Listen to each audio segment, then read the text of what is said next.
TSG पेश करते हैं 100 शब्द प्रति मिनट की गति से डिक्टेशन। स्टार्ट। सभापति महोदय, बहुत कम हुआ है कि सारे भारतवर्ष के प्रतिनिधियों को एक जगह एकत्रित होने का ऐसा अवसर जैसा आज मिला है, कहीं विधानसभा में, कहीं संसद में। कहने को तो आज भारत के ही हम सब प्रतिनिधि हैं, लेकिन जो विशाल प्रतिनिधित्व आज मैं अपने सामने देख रहा हूँ, जिसमें जीवन का एक स्पंदन सारे भारत के हृदय की धड़कन है, वह मैं देख रहा हूँ।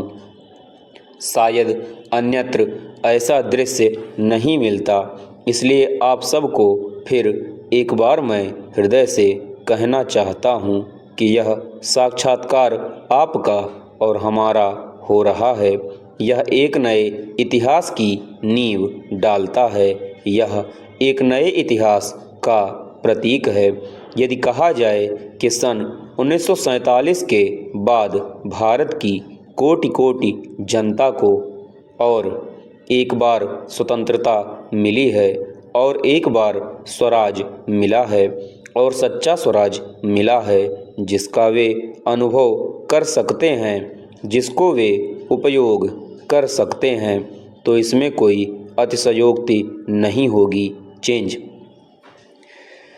हमारे संविधान में हमारे संविधान बनाने वालों ने यह अनुभव किया था कि खाली संसद बनने से और विधानसभाओं के बनने से हमारा स्वराज्य पूरा नहीं हो सकता।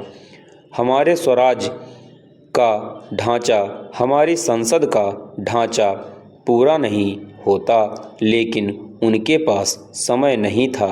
उनको 4 वर्ष में संविधान बनाना था, इसलिए उन्होंने उसको बनाया।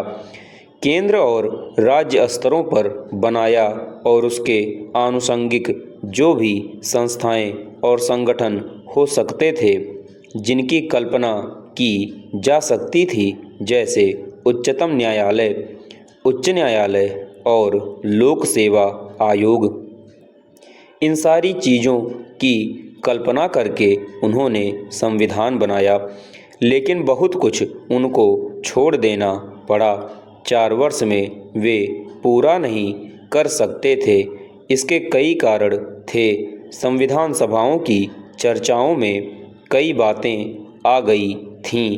किसी ने कहा कि क्या आवश्यकता है इसकी, किसी ने कहा कि इसकी बड़ी आवश्यकता है। इसलिए उन्होंने कुछ निर्देशक सिद्धांत दिए, कुछ ऐसे सिद्धांत दिए जिसके अनुसार सरकारों को आगे कार्य करना था।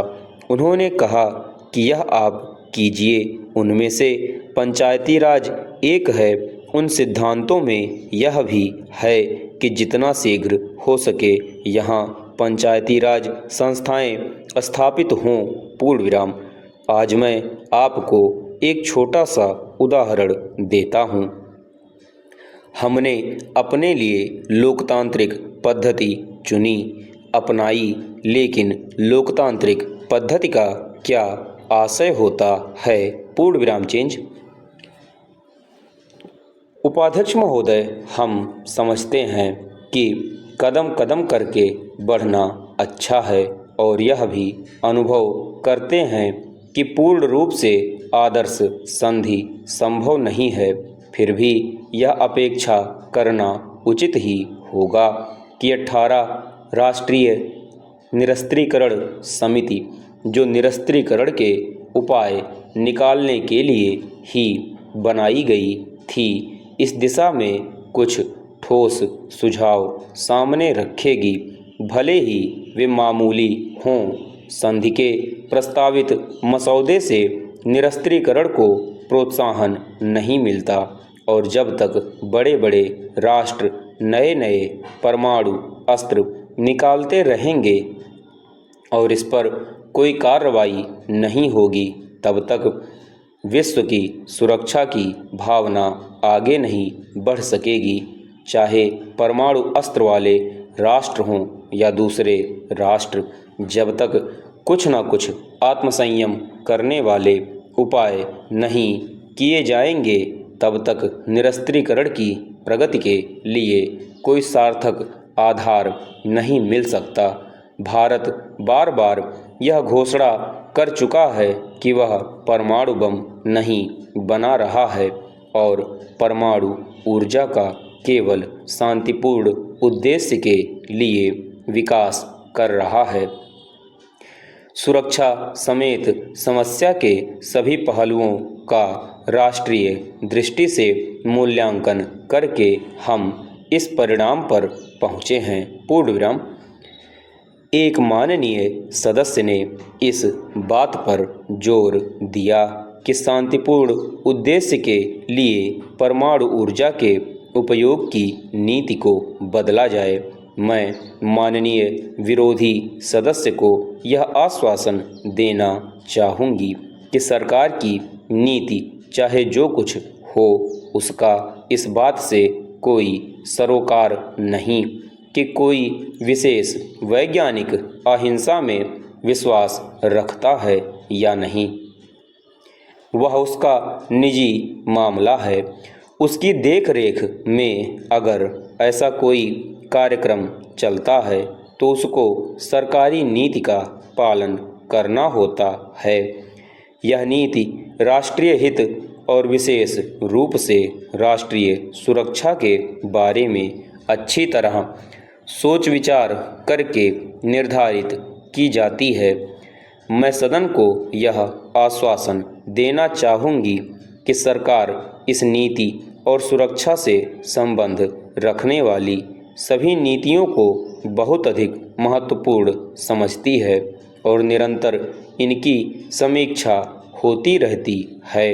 किंतु हम अनुभव करते हैं कि गत 20 वर्ष की घटनाओं ने स्पष्ट रूप से यह बात सिद्ध कर दी है कि जब जब परमाणु हथियार रखने वाले और न रखने वाले राष्ट्रों में घोर सशस्त्र संघर्ष हुआ है तो उस स्थिति में परमाणु हथियारों के रहने से उन्हें किसी तरह का सैनिक लाभ नहीं मिला है।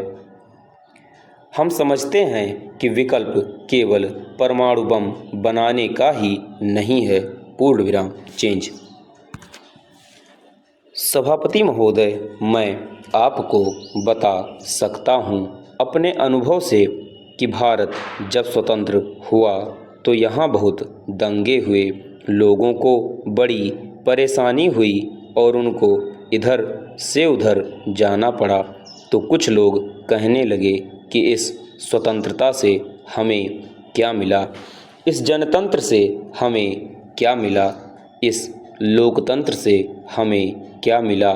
जब इतनी बर्बादी हुई, हम अंग्रेजी सरकार से किस तरह बेहतर हैं। तो उस ज़माने में लोगों के सामने जो परेशानी आई थी, जो उनका सामना नहीं कर सकते थे, उन्हें अंग्रेज़ सरकार अच्छी लगती थी क्योंकि अंग्रेजी सरकार में उनको शांति थी। और हमारी जब सरकार आई तो अशांति हो गई। कुछ लोग स्वतंत्रता की कोई भी कीमत देने के लिए तैयार नहीं हैं। वे चाहते हैं कि निःशुल्क ही मिले। हम जानते हैं कि और देशों में स्वतंत्रता की प्राप्ति के लिए बहुत संख्या में मारकाट हुई। महात्मा गांधी के पुण्य से, उनके आशीर्वाद, उनकी पहल से और उनके बनाए हुए वातावरण से हमें बहुत थोड़ी कीमत ही स्वतंत्रता के लिए देनी पड़ी। फिर भी कुछ लोग इस कीमत को देने के लिए तैयार नहीं थे।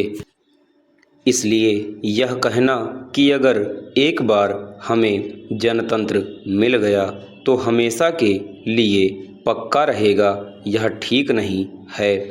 हमारे समाज में ऐसे कमज़ोर लोग बहुत हैं जो समझते हैं कि यह पद्धति ही खराब है जिससे हमें परेशानी हुई है। पूर्ण विराम समाप्त।